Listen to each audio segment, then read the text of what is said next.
The rain hammered against the windows of Mel's diner with the kind of persistence that made people question their faith in sunny days. Sarah Mitchell wiped down the counter for the third time in 10 minutes, her movements automatic after 6 years of working the same shift.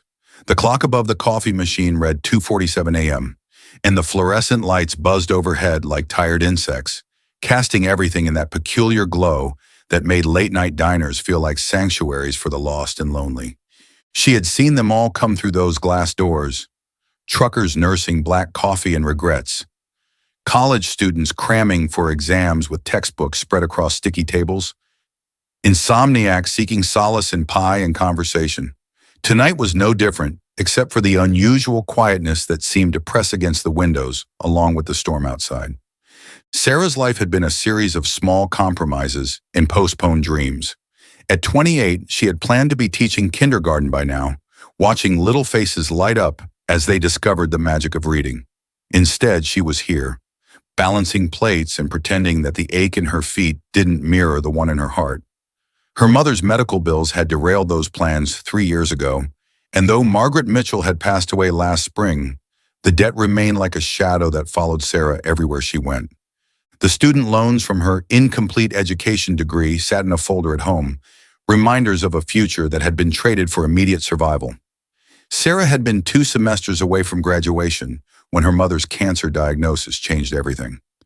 Margaret Mitchell had been a kindergarten teacher herself, a woman who believed that education was the greatest gift you could give a child. She had worked double shifts at the school and weekends at a retail store to put Sarah through college, never complaining about the sacrifice. When the medical bills started arriving, Sarah hadn't hesitated. She dropped out, took the job at Mel's Diner, and threw herself into caring for the woman who had given her everything. Those last months with her mother had been precious despite the circumstances. Late-night conversations about dreams and disappointments, shared laughter over old photo albums, and quiet moments of love that transcended words. The bell above the door chimed, cutting through her thoughts.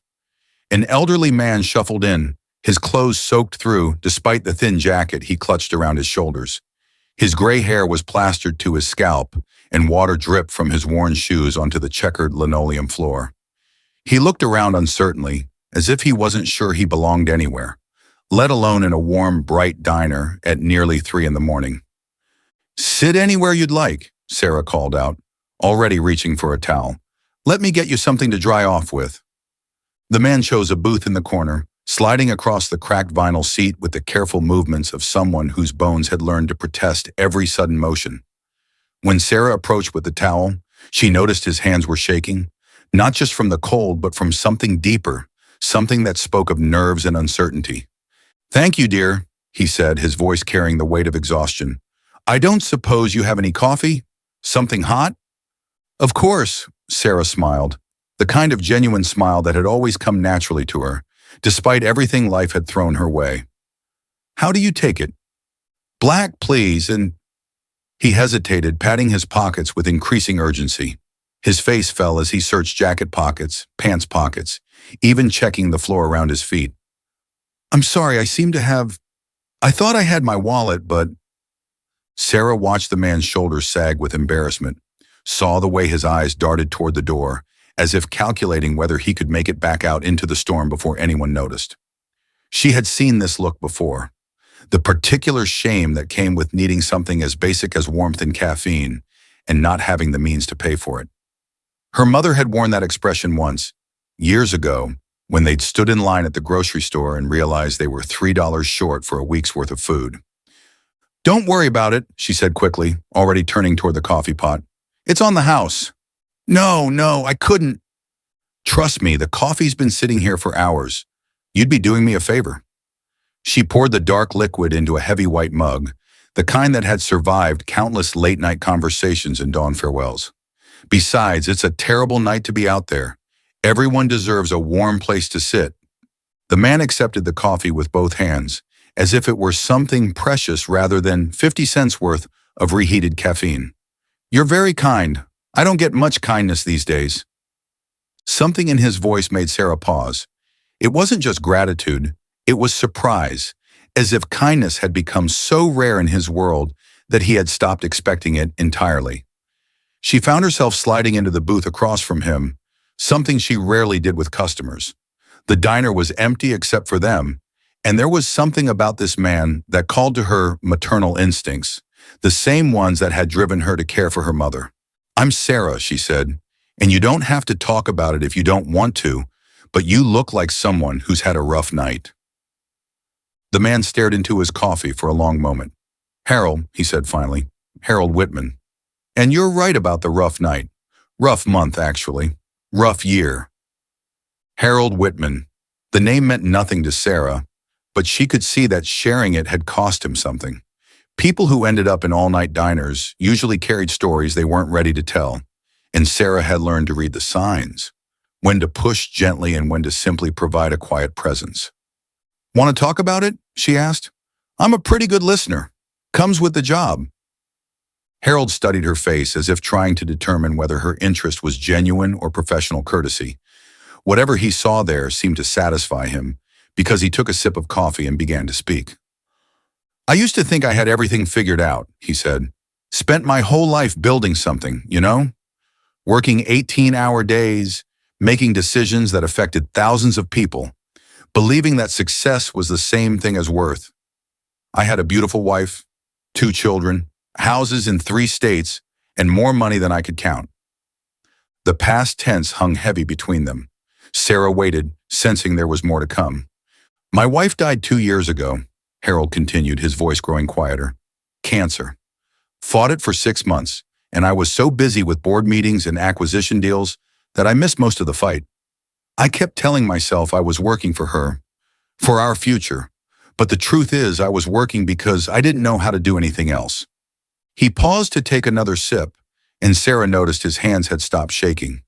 The warmth of the coffee seemed to be spreading through him, or maybe it was the warmth of having someone listen without judgment. "After she passed, my children came to see me. Both of them. Successful in their own right, married, with kids I barely knew. They sat in my study, the same study where I'd spent more time than in any other room of the house, and they told me they were concerned about me. But it wasn't the kind of concern that comes from love. It was the kind that comes from lawyers and financial advisors." Sarah felt a chill that had nothing to do with the storm outside. "What do you mean?" "They wanted me to step down from my company, said I was getting old, making poor decisions, that it was time to enjoy retirement, but I could see it in their eyes. They were worried about their inheritance. They'd been watching the stock prices, consulting with estate planners, and they'd decided I was a liability." The bitterness in his voice was sharp enough to cut, but underneath it, Sarah heard something else, a profound loneliness that made her chest tighten with sympathy. She thought about her own relationship with her mother, how even in the darkest moments of illness and financial strain, their love for each other had never been questioned. The idea of children treating their parent as a business proposition, rather than a human being, was almost incomprehensible to her. "So I left," Harold said simply. "Walked out of that meeting, got in my car, and started driving. I wanted to see if there was anything left of the world I'd forgotten while I was busy conquering it. I wanted to find out if there were still people who saw other people as human beings rather than assets or obstacles."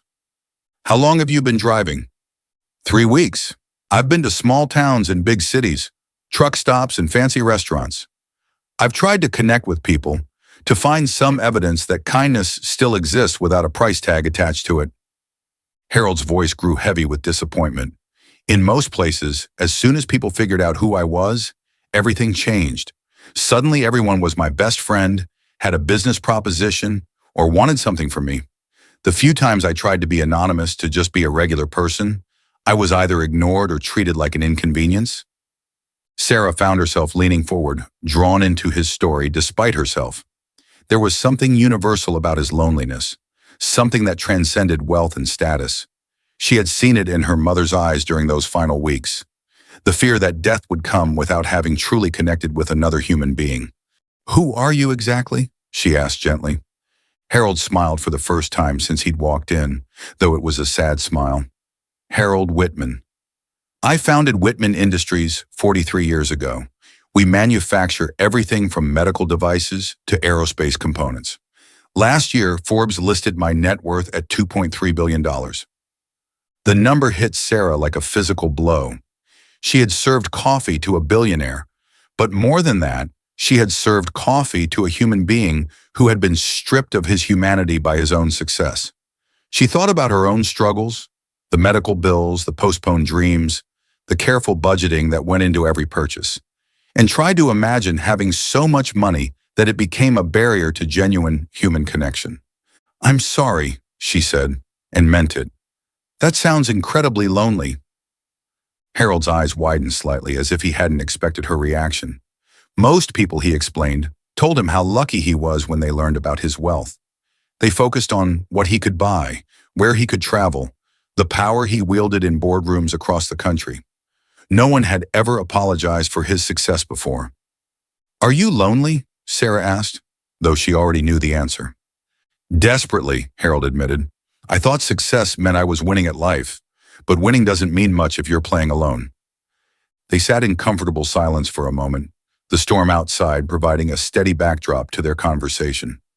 Sarah found herself thinking about her own life, about the dreams she'd postponed and the compromises she'd made. She had so little compared to Harold, but she had something he'd lost, the ability to connect with people without suspicion, to offer kindness without ulterior motives. The warmth of the diner, the soft lighting, and the gentle hum of the coffee machine created an atmosphere of intimacy that made confession feel natural. Sarah told Harold about her mother, about the teaching degree she'd never finished, about the debt that had shaped every decision she'd made for the past 3 years.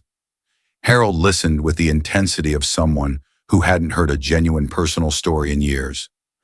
"Your mother sounds like she was an extraordinary woman," Harold said when Sarah finished. "She raised someone who sees the humanity in strangers.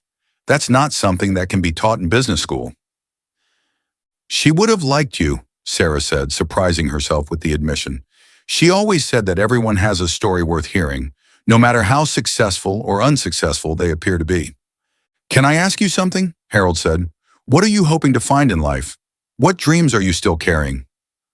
The question caught Sarah off guard. She had spent so long focused on survival, on paying bills and getting through each day, that she had almost forgotten how to dream.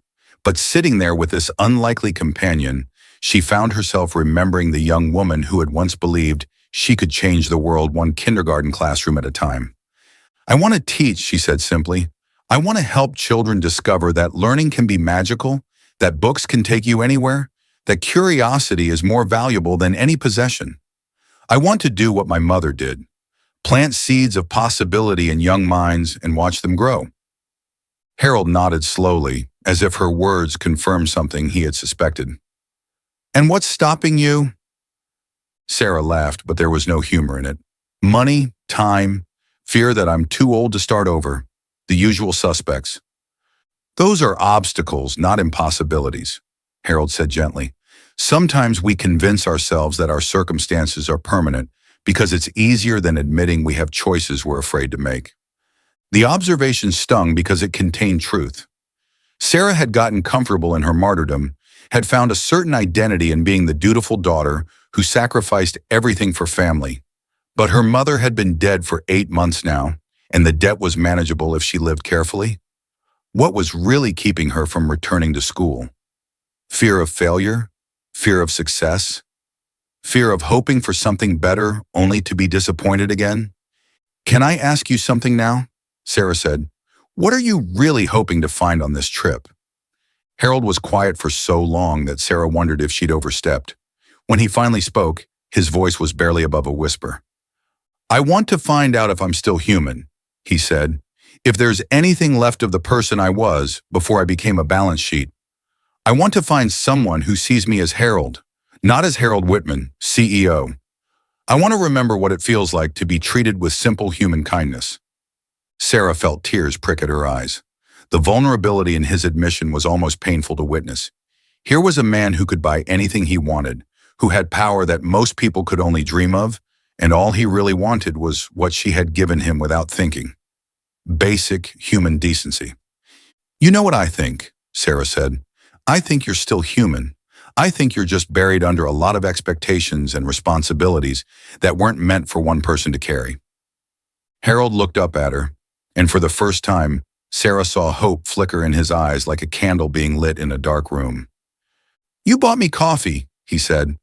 "You didn't know who I was, didn't know if I could pay you back, didn't know if I was dangerous or crazy or just another person down on their luck.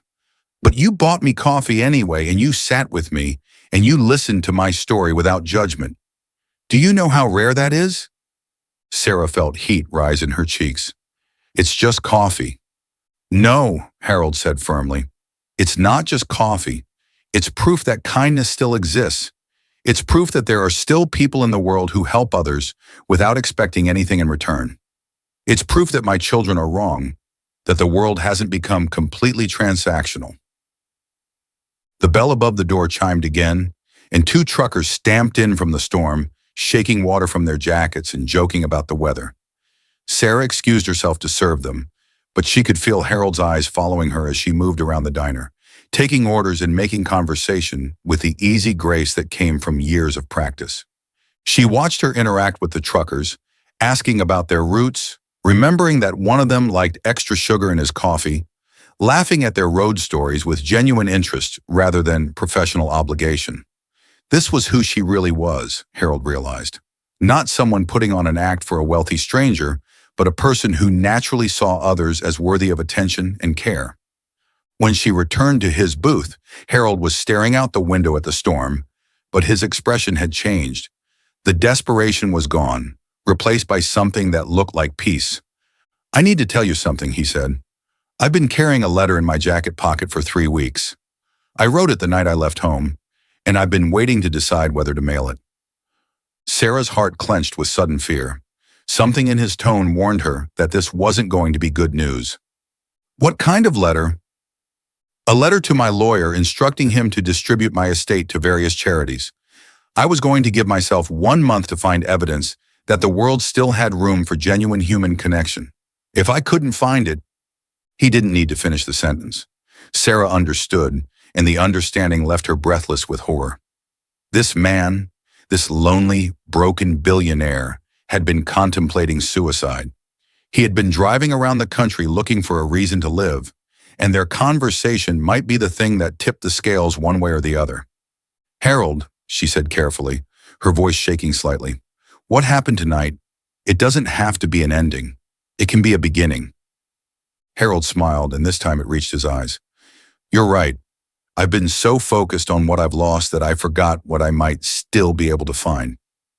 He reached into his jacket pocket and pulled out a sealed envelope, placing it on the table between them. The paper was water-stained and wrinkled from being carried in his pocket for weeks. With deliberate movements, he tore it in half, then in half again, until the pieces were too small to reassemble. "I'm going to go home," he said. "I'm going to call my children and tell them I love them, even if they don't believe me. I'm going to try to rebuild those relationships, and I'm going to figure out how to use what I have to make a difference in the world." Sarah felt relief wash over her like a warm wave. "That sounds like a good plan." Harold stood up, leaving a $20 bill on the table, despite Sarah's protests. "I know you said the coffee was on the house, but please let me pay for it. And Sarah—" "Yes?" "Thank you for seeing me as a person instead of a problem or an opportunity, for showing me that kindness doesn't have to come with strings attached. You've reminded me of something I thought I'd lost forever: hope." After Harold left, Sarah found herself staring at the $20 bill for a long time. She had given him 50 cents worth of coffee and received what felt like a priceless gift in return: the knowledge that sometimes the smallest acts of kindness could literally save a life. The rest of her shift passed in a blur of ordinary tasks that felt somehow transformed by the encounter. Every cup of coffee she poured, every smile she offered, every moment of genuine human connection felt weighted with new significance. She thought about Harold driving through the storm toward home and reconciliation, carrying with him the memory of a kind waitress who had seen his humanity when he could no longer see it himself. 3 months later, Sarah was wiping down the same counter when the bell above the door chimed during the lunch rush. She looked up to see Harold Whitman walking in, but this time he wasn't alone. A woman about his age accompanied him, along with a younger couple and 2 children who looked to be about 10 and 12 years old. Harold spotted her immediately and approached the counter with a smile that transformed his entire face. Gone was the broken, desperate man who had stumbled in from the storm. In his place was someone who looked genuinely happy, surrounded by people who clearly loved him. "Sarah," he said, "I'd like you to meet my family. This is my sister Margaret, yes, like your mother, and my son David, his wife Linda, and their children, Amy and Michael." Sarah stared at him in shock. "Your sister?" But I thought, that she was dead? No, that was my wife, Eleanor. Margaret is my younger sister, and she's been trying to reconnect with me for years. It took our conversation that night for me to realize I'd been so busy mourning what I'd lost that I'd forgotten to appreciate what I still had. Margaret Whitman stepped forward, a woman with kind eyes and a warm smile that reminded Sarah immediately of her own mother. "Harold told us about you," she said, "about how you showed him kindness when he needed it most. We wanted to thank you." Sarah felt overwhelmed by the presence of Harold's family, by the obvious love and connection between them that hadn't been there 3 months ago. The change in Harold was remarkable. His posture was straighter, his eyes were brighter, and he moved with the confidence of someone who had rediscovered his place in the world. "I really didn't do anything special," Sarah protested. "You did everything special," David said, his voice thick with emotion. "You gave my father back to us. We've been estranged for years, but after that night, he came home, and we had the first real conversation we'd had since Mom died. We've been working to rebuild our relationship ever since." Linda, David's wife, wiped tears from her eyes. "The children have gotten to know their grandfather for the first time. He's been coming to their school plays and soccer games, helping with homework, being present in a way he never was when David was growing up." Harold placed a hand on Sarah's shoulder. "I have a proposition for you," he said. "I've been thinking about what you told me that night, about your dreams of teaching. I've started a foundation that provides educational opportunities for children in underserved communities. We need someone to run our teacher training program, someone who understands that real education comes from the heart, not just the head." Sarah felt the world tilt slightly. "Harold, I don't have the qualifications." "You have the most important qualification there is," he interrupted. "You have the ability to see people for who they really are and to treat them with dignity and respect. That's what great teachers do." Margaret Whitman pulled out a folder and placed it on the counter. "We've taken the liberty of researching accredited education programs. We'd like to pay for you to complete your teaching degree, and then, if you're interested, offer you a position with the foundation." Sarah opened the folder with trembling hands. Inside were brochures for master's programs in education, along with a letter offering her a full scholarship and a guaranteed position upon graduation. The salary they were offering was more than she had ever imagined earning, enough to pay off her remaining debts and start building a real future. "This is too much," she whispered. "I can't accept this." "You can," Harold said gently, "because it's not charity. It's an investment in the kind of person who makes the world better by existing in it. You showed me that kindness doesn't have to be complicated or expensive. Sometimes it's as simple as buying someone a cup of coffee and treating them like they matter." Sarah looked around the diner that had been her second home for 6 years, at the familiar faces of her regular customers, at the life she'd built from necessity rather than choice. Then she looked at Harold's family, at the hope in their faces, at the opportunity to finally pursue the dreams she'd thought were lost forever. The little girl, Amy, tugged on Sarah's apron. "Grandpa Harold says you're going to be a teacher like my mom used to be before she had us. Are you going to teach little kids to read?" Sarah knelt down to Amy's level, seeing in the child's bright eyes the same curiosity and potential that had originally drawn her to education. "I hope so, sweetheart. I really hope so." "There's one condition," Sarah said, standing up and addressing Harold. "I want to finish out my shift. These people depend on me, and I won't leave them hanging." Harold laughed, the sound rich and warm. "I wouldn't expect anything less." As Sarah served Harold's family lunch, she thought about the strange turns life could take. 3 months ago, she had been a waitress drowning in debt and deferred dreams. Today, she was still a waitress, but she was also a woman with a future full of possibilities. The conversation at their table was animated and full of laughter. Harold's grandchildren peppered him with questions about his work, and he answered with patience and enthusiasm, clearly delighted to have an audience for his stories. Margaret shared memories of their childhood, stories that painted Harold as a dreamer who had somehow lost his way in the pursuit of success. "He used to want to be a teacher too," Margaret told Sarah during a quiet moment, "before he got swept up in the business world. He always said he wanted to help people learn and grow." Sarah looked at Harold with new eyes, seeing not just the successful businessman or the lonely widower, but the young man who had once shared her passion for education. Perhaps this foundation wasn't just about helping her achieve her dreams. It was about helping Harold rediscover his own. "You know," Sarah said to Harold as she refilled his coffee, "maybe you found exactly what you were looking for that night." "What do you mean?" "You were looking for proof that you were still human, that kindness still existed. But maybe what you really found was a way to be the person you were always meant to be." Harold considered this, his eyes growing thoughtful. "You might be right. I spent so many years building walls around myself, trying to protect what I had accumulated. But those walls didn't just keep others out. They kept me in. They kept me from being the kind of person who deserves love and kindness." David overheard the conversation and leaned over. "Dad, you've always deserved love. We just didn't know how to show it to each other." "And I didn't know how to accept it," Harold admitted. "Success had made me suspicious of everyone's motives, including my own children's. I forgot that love doesn't always have an agenda." The afternoon stretched into evening as Harold's family lingered at the diner, reluctant to break the spell of this reunion. Other customers came and went, and Sarah attended to them with her usual care. But her attention kept returning to the booth where a family was healing old wounds and building new connections. As the sun set and Harold's family prepared to leave, Amy ran up to Sarah one more time. "Will you come visit us when you're a teacher?" she asked. "I want to show you my school." "I'd love that," Sarah said, hugging the little girl, "and maybe you can help me practice being a good teacher."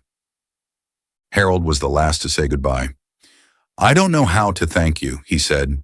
"You gave me back my life, my family, my sense of purpose. How do you repay something like that?" "You don't," Sarah said simply. "You pay it forward. You use what you've been given to help someone else find their way." After they left, Sarah finished her shift with a lightness in her step that she hadn't felt in years. The diner felt different now, not like a trap or a compromise, but like the place where her real life had begun. She looked at the application materials Harold's family had left behind, at the possibility of a future she had never dared to imagine. That night, she called her supervisor and gave her 2 weeks' notice. She called the university to schedule an appointment with an admissions counselor. She called her few remaining friends from college to share her news. And finally, she sat at her kitchen table and wrote a letter to her mother's grave, telling her about the billionaire who had reminded her that dreams were worth pursuing, no matter how long they'd been deferred. 6 months later, Sarah walked across the stage to receive her master's degree in elementary education, with Harold's family cheering from the audience. Her thesis had been on the importance of seeing each child as an individual with unlimited potential, regardless of their background or circumstances. It was dedicated to Margaret Mitchell, who had taught her daughter that kindness was a form of strength, and to Harold Whitman, who had reminded her that it was never too late to start over. The Whitman Foundation's teacher training program launched that fall, with Sarah as its director.